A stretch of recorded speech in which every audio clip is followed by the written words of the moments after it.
Hi, boys and girls. Scientist Mrs. Schickling here for you today. I'm even wearing my lab coat and everything just for you all. Let me get my camera set up a little bit better. Today, we're going to do some science, actually, this whole week. And I wanted to show you how we do science a lot in first grade is we really like to focus on the STEM, just like in our specials class STEM. The S stands for science, T for technology, E for engineering, M for math. So we know about the math and the science part of it. However, the technology, that's getting on the computer and getting to use those all those websites and Google and learning how to navigate through all of that. This week, you've done a really good job learning that technology. Another part of that technology be like coding and using little robots and little computers to program things. So that's another part of the technology too. There's so much to it. The E is engineering. Now that's the part that I want to focus on with you this week because you might not know a whole lot about the engineering part of it. So our science standard that we'll be focusing on this week, it's our science learning target. I can develop a simple sketch. So that's one thing we're going to do this week. Drawing or a physical model, we're going to create a model too, to illustrate how the shape of an object helps its function as needed to solve a given problem. So I'm going to give you a problem that I found that I would like for you to try to solve. And this week you're going to go through the engineering design process and you're going to be turned into little engineers this week. Okay? So when we go through this engineering process, we ask a question, and I'm going to give you the question here in just a moment. We imagine how we could solve that problem. So we use that brain to really think about things and imagine. We make a little plan. That's where that student's making a little sketch or a drawing to kind of plan it out and get some ideas on paper, what materials they might need or what they might need to do, and create. That's where you actually build and create and come up with your plan and experiment. Now, we won't be doing the experiment this week with our part, but we will be doing the experiment part as the year goes on. But we are going to look at the improved part. So we're going to kind of think about the experiment, what would happen, and try to improve it a little bit too before we have it ready to share. So I know some of you might think, well, Ms. Schickling, I'm a first grader. Can I really be an engineer? Well, I have this paper in your little science kit, and that's what you're going to be using this week. And the little girl's on one side and the little boy on the other side. So you choose which side you'd like to have, and you can draw on this as yours to keep. But what does an engineer look like? Well, let's look at the main important things that an engineer has, and let's see if this would really work for you. An engineer has a brain. You got one of those, right? Mm-hmm. A brain to solve problems in creative ways. We got that. We totally got that. All right. Engineer has hands. You got some hands? Yep. Yep. To build and take apart. So you're building things, taking things apart. An engineer has tools to measure and to test designs. So, yep, that's when we get to that experiment part. We'll probably need to use some of those tools and use our math to test it and see, is this really a good design? So definitely have tools. A mouth. You got a mouth? Mm-hmm.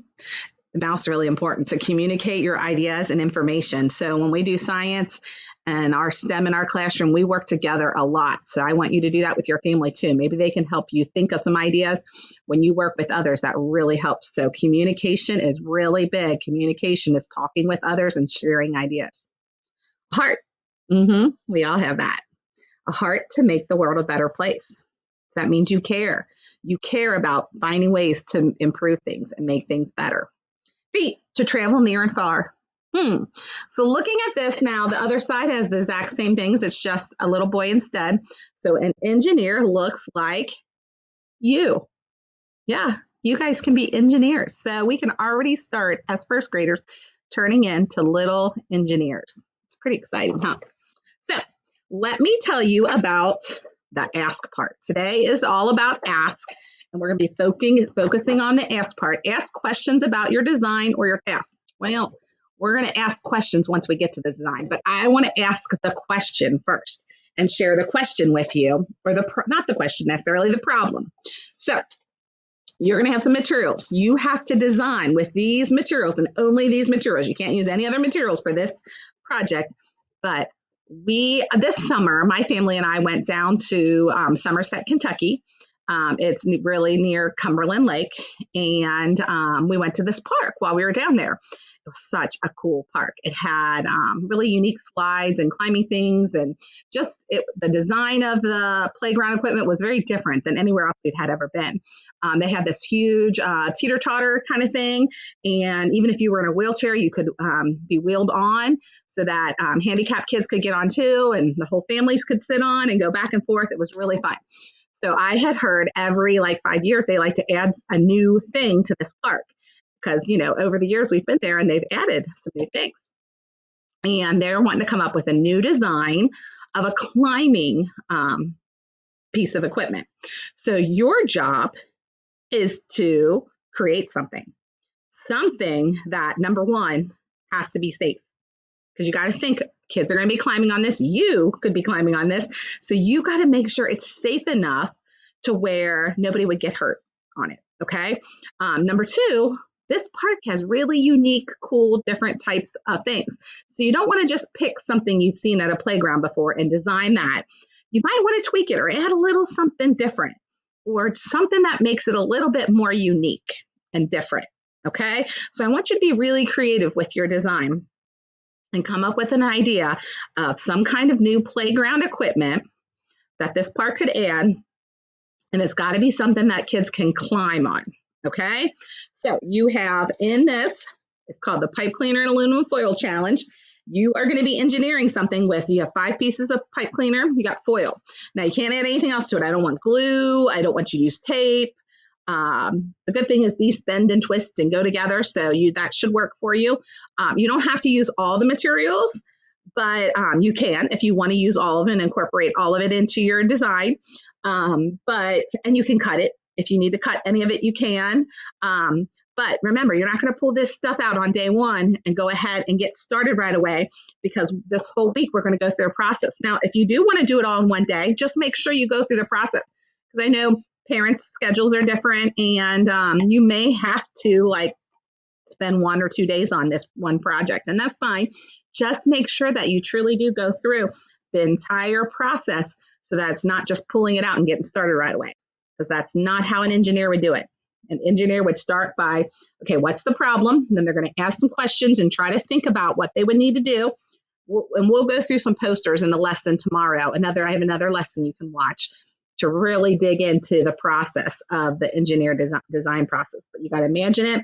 You're going to put a little sketch in your composition notebook. Don't forget to include your date in that, and then draw a little drawing or sketch and brainstorm some ideas. You can have a couple different designs and then test them out as you're building it. Then you're going to get to create it. We're not going to necessarily experiment with it because it's kind of hard. The pipe cleaners aren't very sturdy, so it might be not a good judge of experimenting with with this model. And then we want to try to improve it. If there's anything we can do to make it better. And then by the end of the week, you're going to send your teacher, Mrs. Schickling, Miss Schroeder, or Miss Gaines, you're going to send one of us your video about sharing your design, your model, and tell us how you designed it. Tell us how the kids would play on it and how it would keep the kids safe. Tell us a few of those things about it. Okay. All right. Happy designing, engineers. Have fun with science this week.